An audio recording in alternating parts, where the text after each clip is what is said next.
Bismillahirrahmanirrahim. Të gjitha falënderimet dhe lavdimet janë vetëm për Allahun, Zotin e gjithësisë, dhe salavatet e përzemërt mbi Muhammed Mustafa sallallahu alaihi wasallam në këtë ditë të bukur xumaje të datës 23 maj 2025 apo 25 Dhul-Qaada 1446 Hijri. Vëllezër dhe motra, a keni ndëgjuar ndonjëherë për shprehjen haku i huaj? Nëse jo, hajdeni ta ndëgjojmë së bashku. Shkrimtari rus Çehovi tregon se pronari i një shtëpie e kishte fituar shërptoren e tij që t'ia jepte rrogën e 2 muajve punë që kishte bërë tek ai. Fillimisht ai i tha: "Ke 2 muaj që po punon dhe ende nuk e ardhur që ta kërkojsh hakun. Me sa duket ka ardhur zor për këtë, apo jo?" Shërptoria uli kokën dhe buzëqeshi. "Kur e fillove punën, patëm rënë dakord për 30 rubla në muaj, apo jo?" "40, i tha shërptoria. Jo, 30, jo 40, sepse unë e kam shenuar në fletoren time." E zënë ngusht, shërptoria i tha: "Kemi rënë dakord për 40, por nëse ti thua 30, në rregull, le të jetë 30. Keni 2 muaj që po punoni tek ne, apo jo?" "Po zotëri, 2 muaj e 5 ditë." "Jo, ke fiks 2 muaj, sepse edhe këtë kam shenuar në fletoren time," i tha pronari. "Andaj për 2 muaj të detyrohem 60 rubla." Shërptoria uli kokën në shenjë pohimi.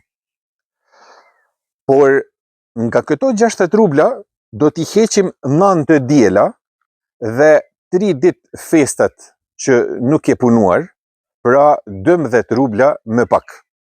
Kështu të detyrohem 48 rubla. Në rregull?" Shërptoria sa vinte e skuqej nga ajo që po dëgjonte nga pronari i shtëpisë. Padroni vazhdon më tej edhe i thot: "Në fletoren time kam shenuar se e ke thyer një pjatë që e kisha trashëgim nga gjyshja. Megjithatë, këtë po ta fal. Por ama një ditë tjetër, djali i vogël i ka shqyer pantollat e reja teksa po ngjitej në një pemë, kurse djali i madh e ka humbur çantën që sapo ja ka mbledh, ndërkohë që ti ishe përgjegjës sa për njinin aq edhe për tjetrin. Kështu do t'i zbres edhe 10 rubla tjera. Plus, nëse i ashtojmë se gruas teme i patë marr borxh 10 rubla, ajo do të thot 48 minus 20 do të thot të detyrohem 28 rubla. Shërptoria i tha: "Jo zotëri, gruas tënde i kam marr vetëm 3 rubla, jo 10.